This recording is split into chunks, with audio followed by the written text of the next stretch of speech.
প্রেম, এত তোর গৌরচরণে ভালোবাসা, এত তোর গৌরচরণে শ্রদ্ধা। উঠে আয়, উঠে আয় বাসু। স্বয়ং গৌরাঙ্গ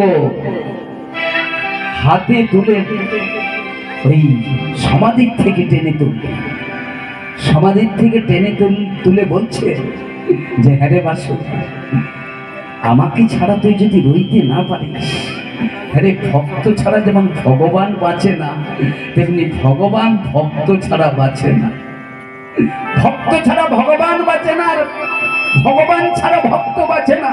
আমি তোকে কথা দিলাম, তুই যখনই হা গৌরাঙ্গ বলে দু বাহু তুলে আমায় ডাকবি, সঙ্গে সঙ্গে আমি দর্শন দেব। কথা দে। সেই বাসুদেব বললেন, প্রভু এত করুণাময়, এত তোমার ভক্তের প্রতি করুণা, এত তোমার ভক্তের প্রতি দয়া, এত তোমার ভক্তের প্রতি মায়া, প্রভু আমি যখনই ডাকবো তখনই পাবো। বাবা, ওই বাসুদেবের ঠাকুর ঘরে দুটো বিগ্রহ ছিল। আগে দুটো বিগ্রহ ছিল, একটা কৃষ্ণ, একটি জগন্নাথ।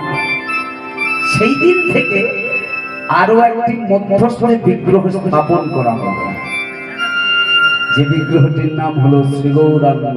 শ্রী গৌরাঙ্গ, শ্রী গৌরাঙ্গ। তাই বাসুদেব ঘোষ শেষের কথা বলে যাতে লিখলেন, বাসুদেব